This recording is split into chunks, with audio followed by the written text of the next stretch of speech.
మీరు ఎంటర్టైన్మెంట్ చేయకుండా ఓన్లీ గేమే ఆడి గేమ్ పైన ఫోకస్ పెట్టింటే విన్ అయ్యే ఛాన్సెస్ ఏమన్నా ఉన్నాయా?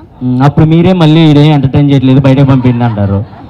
ఏంటి అదే నేను అక్కడ లోపలికి వచ్చిన అంటే ఓటు అప్పీల్ కోసం వచ్చినప్పుడు కూడా జనాలు అడిగారు నన్ను, ఏంటి మీరు ఓన్లీ ఎంటర్టైన్ చేయడానికే వచ్చారా, ఒకవేళ ఎంటర్టైన్ చేయకుండా గేమ్ ఆడితే ఏంటంటే వచ్చిన ప్రతి ఒక్కళ్ళు మీరు ఇతను ఇలా ఉంటాడు ఇతను ఇలా ఉంటాడు ఇతను ఇలా ఉంటాడని మీకు ఎవరి గురించి తెలియదు.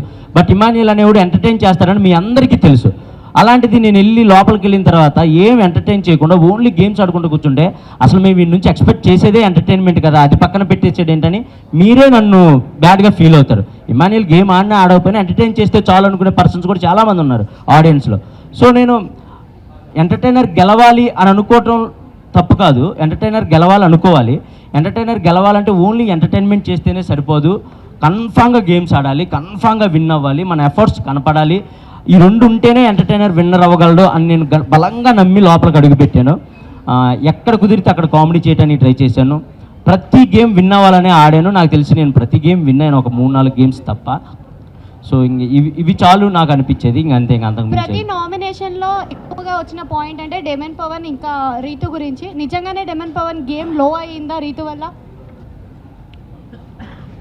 అంటే లో అయ్యిందని నేను చెప్పనండి, వాడి గేమ్ సూపర్ ఆడాడు, ఫస్ట్ వీక్ నుంచి కూడా సూపర్ ఆడాడు. ఎందుకంటే వాడికి నేను ఆపోజిట్, నాకు వాడు ఆపోజిట్, మా ఇద్దరికే పడేది ప్రతి గేమ్. మడ్ టాస్క్ కావనివ్వండి, రంగులు పూసుకునే టాస్క్ కావనివ్వండి, ఏదైనా మా ఇద్దరికే పడేది ఫస్ట్ నుంచి ఫేస్ టు ఫేస్. గేమ్ లో కాదులే కానివ్వండి, మన కనెక్ట్ అయిన వాళ్ళతోనే ఎక్కువ టైం స్పెండ్ చేస్తాం. దానివల్ల మిగతా పర్సన్స్ ఏమనుకుంటారంటే మాకు ఎక్కువ టైం ఇవ్వట్లేదు, సో నువ్వు మాతో గేమ్ ఆడట్లేదు, ఒకరితోనే ఉన్నావు అలా అంటారు అంతే. ఇక్కడ మనం ఎంతమంది ఉన్నాం, మనం బయట చేసే చిన్న చిన్న తప్పులు కూడా అంటే ఏముందలే ఇది అనుకుంటాం, కానీ అక్కడ అలా కాదండి. పప్పు ఉడకపోయినా తప్పే, మనం పక్కన వాడు బాధపడుతున్నా వాడిని ఓదార్చకుండా పక్కకి వెళ్ళిపోయినా నువ్వు నన్ను ఓదార్చలేదు అది తప్పే అని అంటారు. సో బిగ్ బాస్ హౌస్లో ప్రతి చిన్నదాన్ని తప్పుగానే చూస్తాం. బికాజ్ ఎందుకంటే నామినేట్ చేయాలంటే వాళ్ళలో తప్పులు ఎతికితేనే బిగ్ బాస్ హౌస్లో సర్వే అవ్వగలుగుతాం. సో అక్కడ వేరు, బయట ప్రపంచం వేరు. నిజంగా చెప్తున్నా, ఆ ప్రపంచం సపరేట్ ప్రపంచం, ఈ ప్రపంచం సపరేట్ ప్రపంచం. అక్కడ చూసినట్టు ఇక్కడ ప్రతిదీ తప్పులా చూస్తే అసలు వర్కౌట్ అవ్వదు. కానీ అక్కడ నేర్చుకోవాల్సింది ఏంటంటే ఎంత తప్పు చేసినా, ఎంత తిట్టుకున్నా, ఎంత కొట్టుకున్నా చచ్చినట్టు మళ్ళీ మనం వాళ్ళతో మాట్లాడతాం, వాళ్ళతో ఇంటరాక్ట్ అవుతాం, వాళ్ళతో కామెడీ చేస్తాం.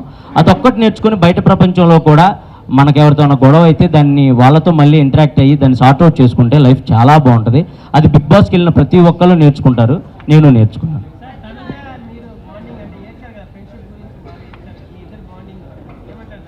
తనుజ నాది బాగున్నాయి, అదే చెప్పాను కదండి, నాది మంచి ఫ్రెండ్షిప్ ఉండేవి మాకు. హౌస్లోకి వెళ్ళిన తర్వాత కొన్ని సిచ్యువేషన్స్ వల్ల ఎక్కడో తెలియకుండా ఒక చిన్న మిస్అండర్స్టాండింగ్స్ అలా రావడం జరిగినాయి.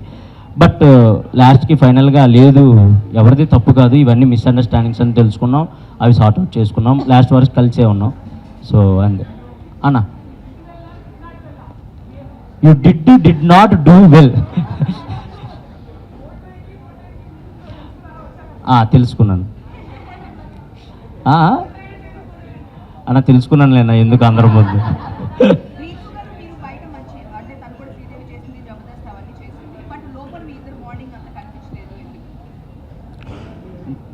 బాండ్ అంటే మేబీ మీకు ప్రొజెక్ట్ అయ్యి ఉండకపోవచ్చు, కానీ మా ఇద్దరు బాండ్ మంచిగానే ఉంది లోపల. తనకి గేమ్లో ఏదైనా డౌట్ వచ్చినా వెంటనే వచ్చి తను ఒక 2 minutes అని అడిగిద్ది, వెళ్తాం గ్రౌండ్లో కానీ వాష్రూమ్లో కానీ కూర్చుంటాం, నాకు ఇలా అనిపిస్తుంది అంటే అది కాదు ఇలా చేయి, ఇది కాదు అలా చేయి అని చెప్పేవాడిని. మోస్ట్ ఆఫ్ ది ఎక్కువ మందికి నేనే సలహాలు ఇచ్చేనేమో నాకు తెలిసి హౌస్లో, వాళ్ళు ఆడే గేమ్కి కానీ వాళ్ళ స్ట్రాటజీలకు కానీ ఇలా కాదు ఇలా చేస్తే కరెక్ట్, ఇలా కాదు ఇలా చేస్తే కరెక్ట్ అని.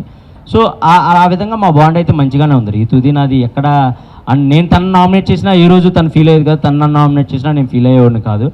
ఓకే ఇదంతా నామినేషన్ ప్రాసెస్ కదా అని పక్కకు వచ్చేసేవాళ్ళం. సో అంతే, మంచిగానే. బర్నీ గారి కుటుంబం గురించా మంచిగా ఉంది కదా, మీరు అందరూ ఎంజాయ్ చేశారు కదా, నాన్న బాండ్ కానీ కూతురు బాండ్ ఎంజాయ్ చేశారు కదా, మరి ఇంకే నేను ఎంజాయ్ చేసేవాడిని లోపల, అందుకే దాని మీద కామెడీ కూడా చేసేవాడిని, మీరు మంచిగా నవ్వుకునేవాళ్ళు. అమ్మ హాయ్.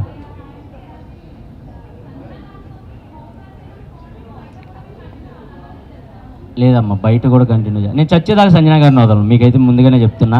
అండ్ మీరు ఏమైనా అనుకోండి, గేమ్ కోసం ఉన్నాను అనుకోండి, ఏదైనా అనుకోండి, మా ఇద్దరు మనసులకు తెలుసు మేము ఎంత దగ్గర అయ్యామనేది. వాళ్ళ సొంత కొడుకు అలారికిని ఎంత ముద్దుగా అయితే చూసుకుంటుందో నన్ను కూడా అంతే ముద్దుగా చూసుకుంటుంది. వయసులో ఇంత పెద్ద అయినా కూడా అంటే నాకు ఇన్ని సంవత్సరాలు ఉన్నా కూడా తను ఏ రోజు కూడా అది ఫీల్ అవుతుంది ఇంతోడు వచ్చి నన్ను అమ్మ అని పిలుస్తున్నాడని ఏ రోజు కూడా ఫీల్ అయ్యేది కాదు. బికాస్ తనకు అంత ప్యూర్గా అనిపించింది కాబట్టి మా బాండ్.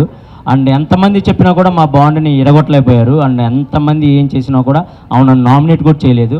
సో అంతే, అది చచ్చే వరకు ఉంటుంది.